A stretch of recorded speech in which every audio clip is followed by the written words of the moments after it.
Hey there, and welcome back to the Ingrain Workshop. I'm Rick, and in today's video we're going to be building a dust collection system for the workshop. So let's get started.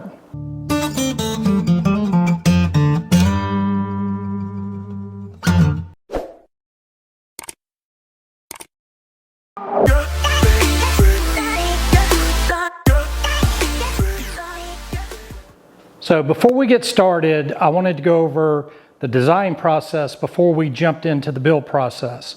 So with regards to the design, this is a 2003 Grizzly, I think it's a 2 horsepower dust collection system. It has the bag on the bottom of the dust collector, and then it has a bag or filter here at the top. And then I've installed a 2-stage cyclone system, which is basically just cyclone tops that are mounted to metal trash cans. But the great thing about having the 2-stage cyclone dust collection is that in the first trash can, I'm able to collect large to medium dust particles. And then in the second trash bin, I'm primarily just collecting fine dust particles. So the bag here at the dust collector very rarely fills up with dust. The majority of the dust is being collected from the 2 cyclone dust collectors. So that's the system that we're going to be designing to. And what we're going to do is we're going to design 4 vacuum home runs, which are going to basically pick up 3 pieces of equipment. And what we're going to do is install blast gates on each vacuum line or vacuum run. That way you can cut off all the system except the vacuum run that you're actually using. So this is my first vacuum run. This is here at my table saw. So this is the 4-inch stub up under the slab that I have here at the table saw. The next piece of equipment is the planer. I'm going to install a Y here for a future joiner. And then from here, the vacuum line runs over to the main vacuum line at the dust collector. Now for my second vacuum run, the vacuum run will comprise of the bandsaw, the drill press, and the miter saw. My third vacuum run will pick up the 3 pieces of equipment here on this wall, which will be comprised of my vertical belt sander, my horizontal belt sander, my router table. The 4th run will pick up the vacuum here for the lathe, and then the red tool cabinet will probably go away, and then I'm going to install oscillating sander here. I think in the future I'm going to take and put the oscillating sander on the opposite wall next to the horizontal and vertical belt sanders, and then probably move my router table over this wall. The last piece of equipment will be here at the ceiling. I'll put a Y here at the ceiling, and then maybe a vacuum hose reel at the ceiling that will drop down to feed the outfeed table. So that pretty much wraps up the design of the system. So it basically just breaks it down into 4 individual vacuum runs, which will all terminate back at the dust collector. There'll be blast gates at the dust collector to control each individual run. And then there's a maximum of 3 pieces of equipment hooked up to each run. And then there will be blast gates at each piece of equipment, and then a 4-inch flex hose to that particular piece of equipment. So with that said, let's get on with the build. So as far as vacuum run number 1, that's pretty much already installed. So what we're going to do is we're going to move on second vacuum run, which is going to be the run that picks up my bandsaw, my drill press, and my miter saw. And we're going to start at the very end of the run. So the piece of equipment that's at the end of this run will be the bandsaw. We'll start at the bandsaw and work our way back to the dust collector. Okay, so I went ahead and moved the bandsaw and the drill press out of the way. I did have to modify the workshop a little bit. I had a 1x4 baseboard running along the bottom of the wall. I did have to remove a portion of that because the way that I'm designing mine is the main vacuum runs are going to run along the bottom of the wall, and then they're going to come up about 30 to 36 inches up the wall to hit the different pieces of equipment. I know a lot of people run them overhead and drop them down, but I just chose to install them along the corner of the wall, down at the base of the wall. That's the way I previously did it. I think it's more efficient. You've got gravity working for you instead of against you. And I just think it makes for a more efficient system. If you can do that in your workshop, I would recommend doing it that way instead of running it overhead, so your vacuum has to draw all that additional static pressure because it's lifting the dust up and around to the dust collector instead of gravity pulling it down and around to the dust collector. Also, a design note is that I'll be using plastic pipe for all of my dust collection, 4-inch plastic pipe. And this is the thin wall. This is not Schedule 40 PVC. Please do not make that mistake. Use the thin wall plastic pipe. I think it's called NDS. NDS meaning non-pressurized drainage and sewer pipe.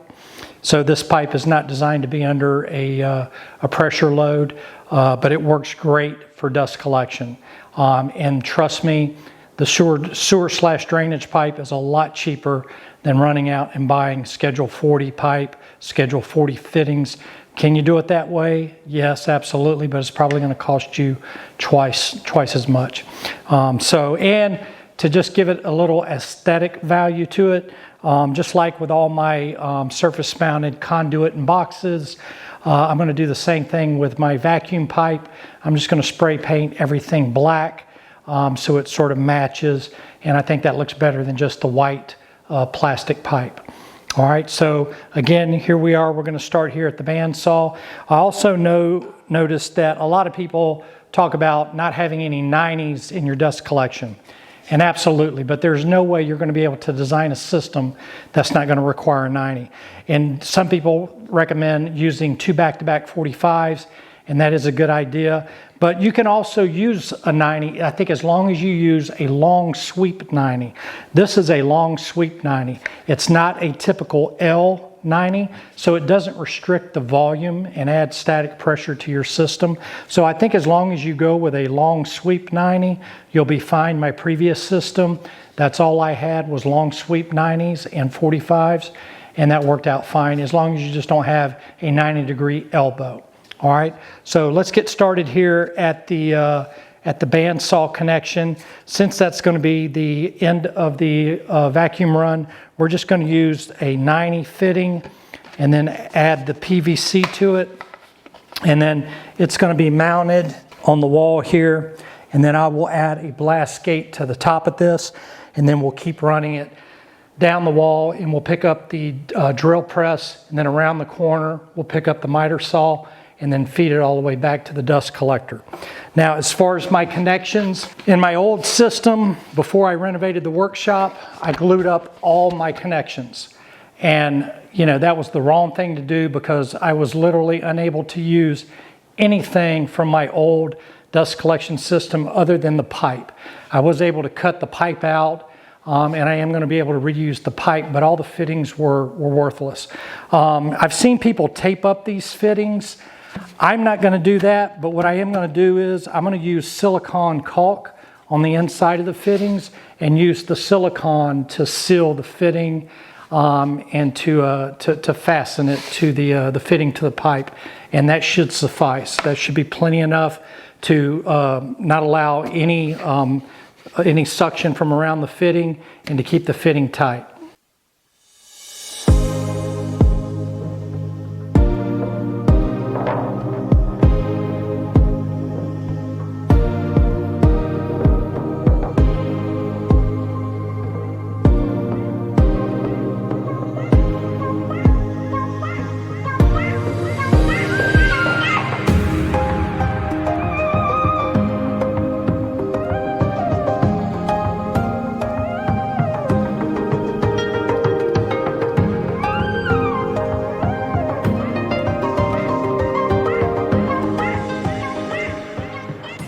Okay, now we have the bandsaw totally tied back into the dust collection system. This was our first piece of equipment on this vacuum run, which is our second vacuum run. Now we're installing the vacuum connection for the drill press. Now, let's take a closer look at this fitting. Okay, so here at this fitting, this is the fitting that's going to go up and hit the blast gate for the drill press. This is what they call a 4-inch sanitary T or a sanitary Y. I just wanted to show you this particular fitting because this is what I use. Basically, it's a Y that has a long 90-degree elbow sweep in it. So this is our 90-degree long sweep 90s. Again, this is not just a 90-degree fitting. This is a long sweep 90-degree fitting, which I think is more appropriate for a dust collection system. You never want to use just a 90-degree L fitting. The long sweep won't create as much static pressure. And as you can see, it's identical to the long sweep 90. It's just that it's a T. Now, you could go a different route. You could use just a standard Y, and the Y has a 45 off to one side of it. So this angle here is a 45-degree angle. Then you can buy a 45-degree L, and then basically do the same thing like that. But again, that's going to take up 2 fittings, and you're using a 45-degree Y, a back-to-back 45 degrees. I think as long as you're using a long sweep 90 or a long sweep sanitary T, which is what this is, you'll be fine. So that's what I'm going to do. In lieu of using your traditional 45-degree Y and a 45-degree elbow, I'm just going to use a long sweep 90-degree sanitary fitting for all these T-type connections. One thing you do have to note, though, you have to install the T in the proper position. So I've got the T installed, so the L part of the T is facing the direction of the vacuum. So it's pointing, the bottom of the T is pointing back, or the bottom of the 90 is pointing back toward the source, which is the dust collector. You don't want to install it this way because then it would be backwards. So again, looking at this T, sanitary T, this would be backwards because it's 90ing away from our suction or our vacuum. You want it in the same direction. Again, just visualize the dust coming from the machine or the piece of equipment and then going toward the dust collector. You want this sloped, so it's sloping toward your dust collector or toward the vacuum source, not away from it like that. So this is how we have this installed. And again, this is going to tee up and hit our blast gate for our 4-inch blast gate for our drill press.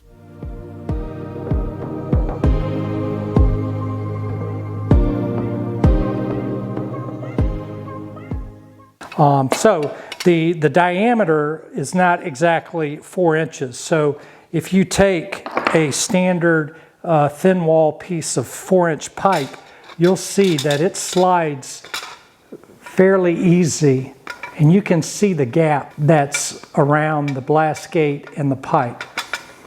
So what you've got to do is we've got to shrink this pipe so it will fit on the blast gate. Now I've went ahead and done that on this one. The back side of the pipe is the normal size of the pipe, but on the front end here, this has been constricted or crimped, so it now fits snug on the blast gate. And then once you get this short piece of pipe on the blast gate, then you can take and put it onto a coupling like this. And then that completes the blast gate installation. And then you can just put your coupling on top of your riser, your vacuum riser that's coming up to your equipment. So let me show you how I did this. I basically took the blast gate and traced out a hole on just a piece of 3/4 inch ply. This one happens to be in melamine. But once I took a jigsaw and cut out the circle, then I took it over to the router table and just put a 45-degree chamfer on one side of the circle. This way, as I heat up the pipe with my heat gun, I can slowly just start threading it down here until it gets flush. So I'll put my template flush on the tabletop, And then I'll use some spring clamps just to hold it in place. Then I like to use a glove because the pipe is going to get heated up. Now, I cut my pipe 2 3/4 inches. This way, once the pipe, the blast gate pipe goes into the coupling, there's only going to be probably about a 3/4 of an inch recess. So you could actually make it a little bit smaller if you wanted. So let me go ahead and heat this up. And I'm going to heat it up on the inside.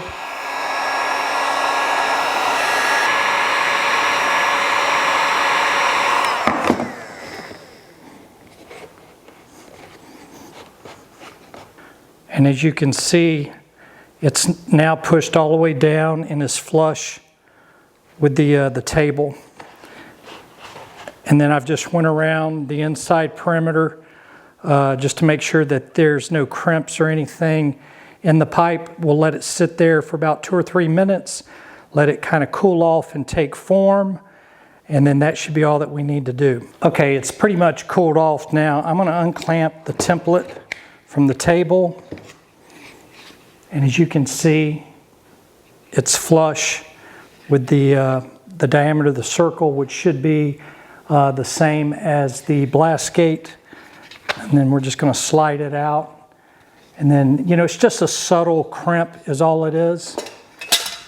And now you can see that it fits snug and there's no more play in the pipe. So now the pipe fits snug around the blast gate, and then I can just drop this into a coupling, and then that's how I'll install it on the risers that are feeding the different pieces of equipment. So I had to buy some new blast gates to complete this project, and I did notice a difference. I did see that on the sides of the new blast gates that you could literally see daylight through the sides, unlike my older blast gates, which were about 10 years old. There's virtually no gap, but in these new ones, there is definitely a gap on the sides of the blast gate. So I could see where, you know, people don't want to use the metal blast gates because of the loss of vacuum due to the gaps on the side. But I did find a workaround this problem. So what I'm going to do is I'm going to take the blast gate apart and see what's causing the gap on the sides, because there is a recess for the actual gate to ride in. So technically there shouldn't be any gaps on the sides of the blast gates. So let's get it apart and see what the problem is that's causing the actual gaps. As you can see here, once we took the gate apart, there's actual tool marks that ride along the ridge where the two pieces of the blast gate meet. And these appear to be, I guess this is just stamped aluminum. That's how these gates are designed. So I'm just going to take the gate, put it on my horizontal belt sander, and sand off just the tool marks that are along the perimeter of the blast gate. And I'm going to do this to both sides of the blast gate. This way, when I do go and reassemble them, they should sit flush. And as you can see here, the tabs have been completely removed that are on the perimeter of the blast gate, and then we'll get those installed, and there should no longer be a gap in the blast gate. And there you have it. The gaps on the sides of the blast gate are completely sealed up. You still have the gap on the bottom, but the sides are completely sealed. I'm not sure why the manufacturers don't go ahead and do that. On my older blast gates, there are no tool marks, so I don't know if they've quality engineered it out or what.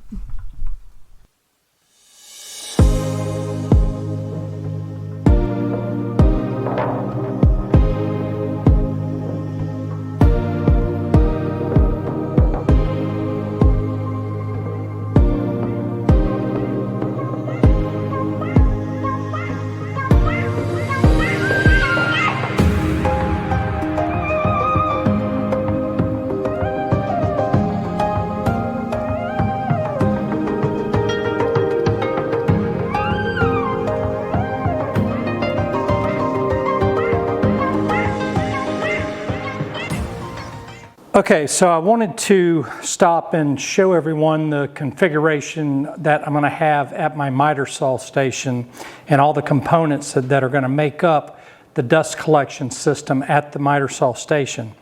What I'm going to use is this 45-degree Y.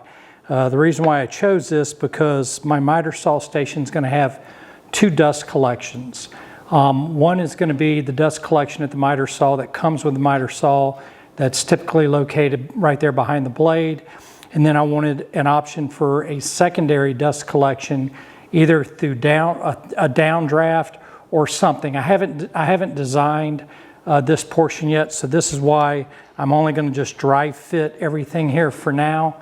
And then once I build my miter saw station out and I'm going to be changing from a DeWalt miter saw to a Bosch, then I'll be able to finalize the connections. But this is going to be the concept here.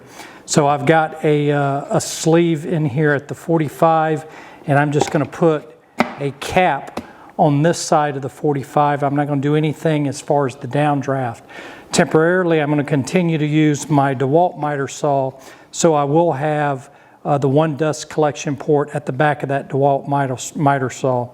So for that, I'm going to take and use the crimped insert that I had previously shown.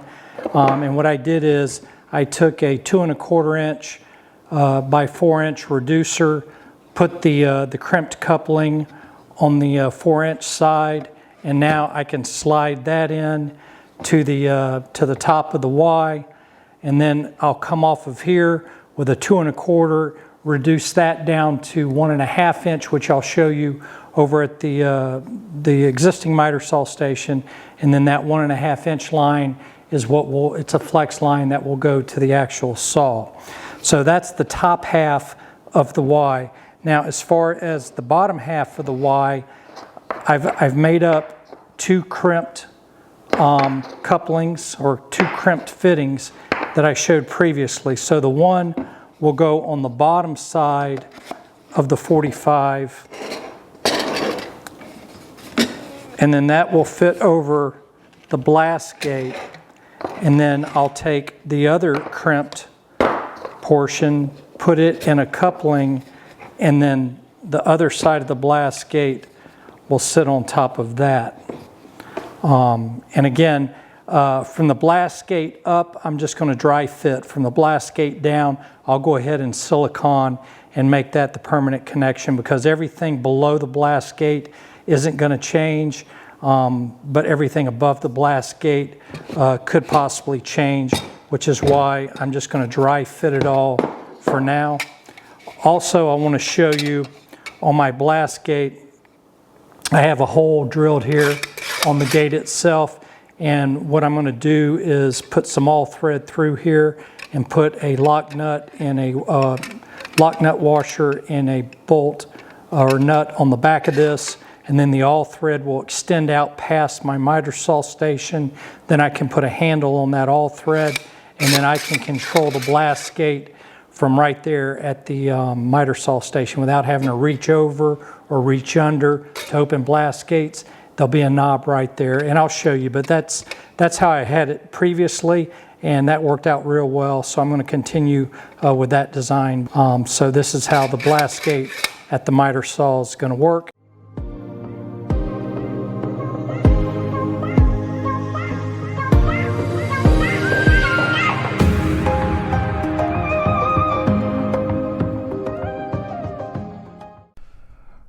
Vacuum run number 2 is now complete, starting here at the band saw. Then that's the drill press, dust collection. Then it runs around the corner here, and then I pick up the Y here for my miter saw station, and then it runs down and ties in to the main vacuum line. And from here you can see the 4 blast gates that control the 4 individual vacuum lines. So now we'll move on to vacuum line number 3, and I'm going to be picking up the vertical belt sander, the horizontal belt sander, and then my router table. And these are going to be the only 3 pieces of equipment on this particular vacuum run.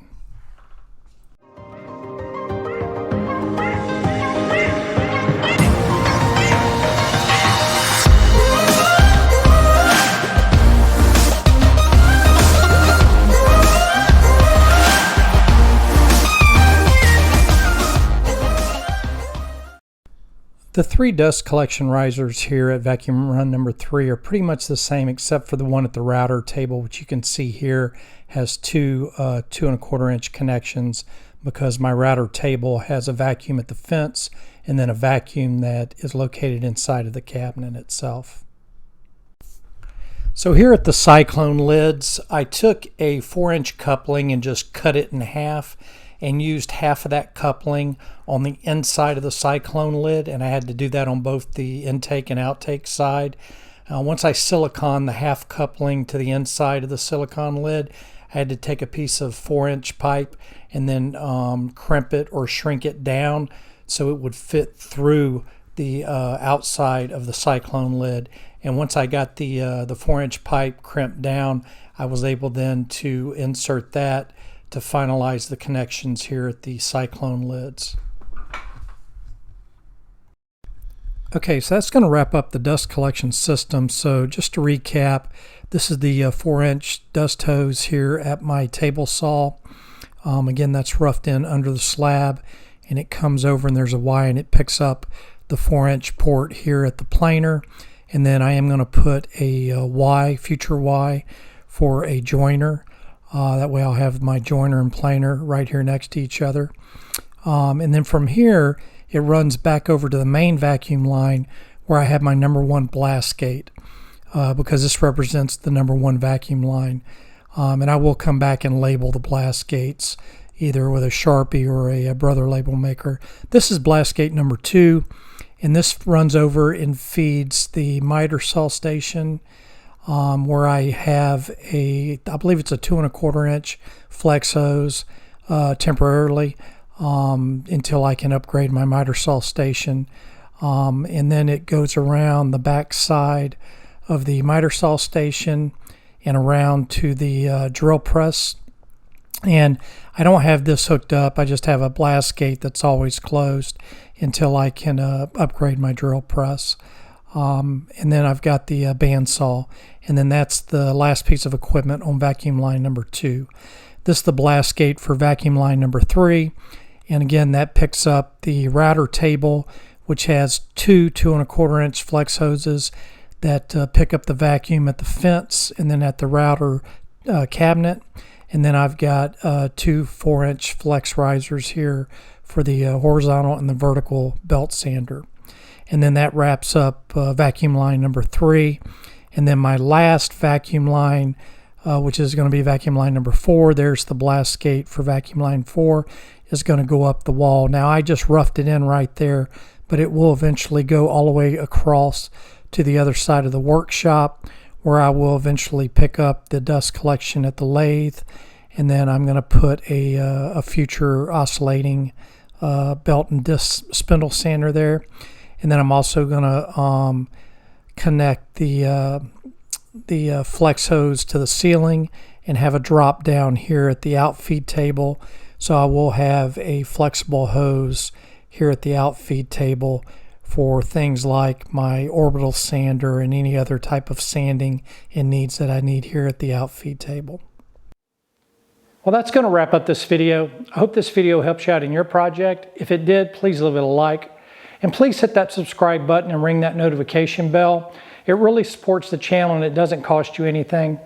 I'll leave a link in the video description below to all the tools and equipment that I used on this video. Again, this is Rick with the Ingrain Workshop. We'll see you next time. Have a wonderful day and thanks for watching.